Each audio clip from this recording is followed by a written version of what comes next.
কম, আজকে তুলনামূলক বেশি ভিড় হওয়ার কথা ছিল, বাট ভিড় কম। দিন শেষে যে আনন্দটা আসে যে বাড়িতে আসছি সবার সাথে ঈদ করতে, এই যে ঈদে একটা লম্বা ছুটি পাওয়া যাচ্ছে, এই কারণে আর কি পরিবারের সঙ্গে ঈদ করব, এই জন্য যাওয়া আর কি।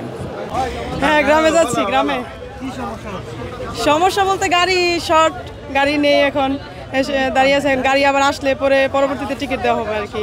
এই তো বছরের মতো মনে হয় এরকম এখন আমরা এরকম কোনো কিছু পাচ্ছি না যে রাস্তায় ভোগান্তি আছে। আমাদের ফ্যামিলি নিয়ে যাচ্ছি, আমরা সবাই ঈদ উদযাপন করব, সবার সাথে মিলেমিশে ঈদ করবো। বাড়িতে গিয়ে মা বাবা আছে, ভাই বোন যারা আছে সবার সাথে একসাথে ঈদ করবো, এটাই আনন্দ আর কি। এখনও তেমন ভোগান্তি পাইনি, তুলনামূলক জ্যাম কম আছে, ভিড়ও কম আছে। এখন অন দ্য ওয়েতে আছে গাড়ি, ময়মনসিংহ থেকে আসার পরে হয়তো বা টিকিট পাবো। তো দেখা যাক। ভাড়া ঠিক আছে, সেম যেমন নর্মালি ছিল এরকম নর্মালি আছে ভাড়াটা। হ্যাঁ, মাঝে মাঝে ভোগান্তিটা আসলে হয়, প্রতি বছরই কম বেশি হয়। তারপরও ঈদের জন্য, ঈদের আনন্দের জন্য এটা আমরা একটু ট্যাক্স শেয়ার করি আর কি।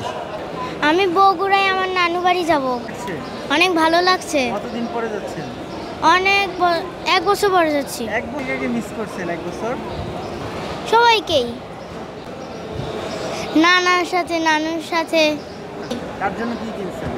নানুর জন্য, নানির জন্য, আর কার জন্য? দাদা দাদিদের জন্য কিনেছি। খালাতো ভাই। খালাতো ভাই আর কি আছে? জি, দুইটা খালাতো ভাই। দুইটা খালাতো ভাই আর খালা।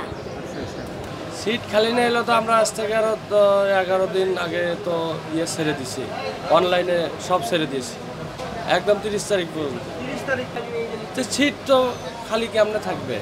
যদি আপনার অনলাইনে ছেড়ে দেওয়া হয় তাহলে সিট কেমনে খালি থাকবে? এটা ভালো কাটে, পরিবারকে নিয়ে ঈদ করার মধ্যে যে আনন্দটা আছে, এই যান্ত্রিক শহরে তো সেটা পাওয়া যায় না আসলে। কর্মের খাতিরে আসা আর কি এই শহরে। আমাদের সার্ভিস চলে বিয়ানীবাজার 780 টাকা, মৌলভীবাজার 570 টাকা, শায়েস্তাগঞ্জ 450 টাকা, সিলেট 670, সেম বাড়ে। এটা এমনিকে ফিক্সড, আমাদের ঈদ ছাড়াও যে ভাড়া, ঈদের মধ্যেও সেই ভাড়া। আজকে থেকে যাত্রীর চাপ ভালো আছে, সিটও মোটামুটিভাবে সব গাড়ি ফুল যাচ্ছে, সমস্যা নেই। আগামী 3-4 দিন যাত্রীর চাপ ভালোই থাকবে আল্লাহর রহমতে। এখন মোটামুটি ওরকম ভোগান্তি শুরু হয় না আর কি, এখন মোটামুটি শান্ত আছে পরিবেশ। তো গাড়ির জন্য অপেক্ষা করতেছি আর কি, দেখা যাক কী হয়। যেমন কালকে থেকেই একটা আনন্দ অলরেডি শুরু হয়ে গেছে শরীরে, যে না বাড়ি যাচ্ছি এরকম একটা টেন্ডেন্সি চলে আসছে। তো আলহামদুলিল্লাহ ভালো। তো টার্মিনালে না ওরকম কোনো ভিড় নেই, তো মোটামুটি গাড়ি আসতেছে, তো প্যাসেঞ্জারও আছে, তো হোপফুলি সময় যাবে আরও বের বাড়বে আর কি। ঠিক আছে, আমাদের আন্তর্জালে আমাদের সিস্টেমটা হচ্ছে আমরা অ্যাডভান্স টিকিট দিই না, আমাদের অনলাইন টিকিট, আর আমরা অতিরিক্ত ভাড়া নিই না। আমাদের সারা বছর যে ভাড়াটা চলে সেই ভাড়াটা, সেম ভাড়াটা আমরা ঈদের সময় আমরা একই ভাড়াই আমরা নিয়ে থাকি। এখন মাধবপুর 350 টাকা, নর্মবে 300 টাকা। কেমন ফিল হয় বলতে, গ্রামে ঈদ করতে যাবো সবার সাথে, মা বাবা শ্বশুর শাশুড়ি, এ তো আনন্দটাই অন্যরকম, আসলে বলার ভাষা থাকে না। এটা ভোগান্তিতে আসলে মাঝে মাঝে পড়তে হয়, আবার মাঝে মাঝে দেখা যায় যে সবসময় একরকম থাকে না, সেটা আসলে মানুষের উপর ডিপেন্ড করে কখন কিভাবে হয়। এখন যেহেতু ঈদ কাছায় আসছে, এখন একটু ভিড় হবে, এটাই স্বাভাবিক। দিন শেষে আসলে কষ্ট হইলেও দিন শেষে যে আনন্দটা আসে যে বাড়িতে আসছি সবার সাথে ঈদ করতে। না, লাকি মনে করছি না, বিকজ রাস্তার অবস্থা বলা যাচ্ছে না। ঢাকা ময়মনসিংহ রোড আপনারা শুনে থাকেন যে বারবারই শ্রমিকদের আন্দোলন হয়, ভিড় হয়, ঝামেলা হয়, অ্যাক্সিডেন্ট হয়। সো এটা একটু টেনশনের বিষয়, কতক্ষণে পৌঁছাবো বাড়িতে, এটা টেনশনের বিষয়। অলরেডি ইফতার নিয়ে উঠেছি, ভালো বাবা ভাইয়ের সাথে ইফতার করবো, ঈদ করবো, এটা আনন্দটা অন্যরকম। আপনার তো সেটা বুঝেন পরিবারের সাথে ঈদ করার আনন্দটা কেমন। সো হ্যাপি, এখনই ঈদের ভাইব চলে আসছে।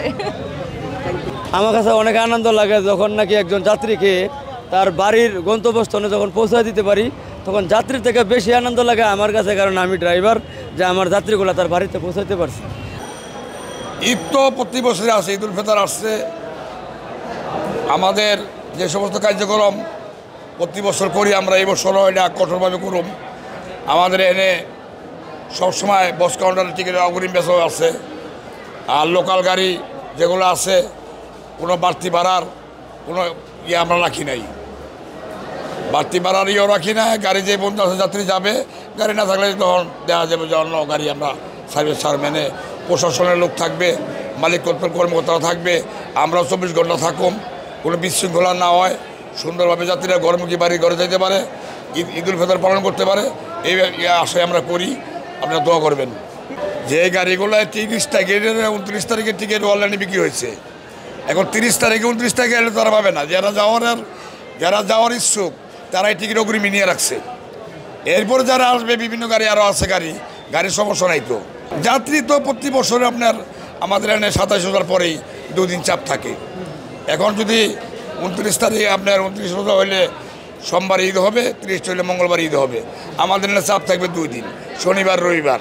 শুক্রবার থেকে লাগবে, শনিবার রবিবার শেষ। মহাখালী টার্মিনালে কালোবাজারের টিকিট বেচার কোনো সুযোগ নাই, ওই সুযোগ আমরা কেউ দিই না।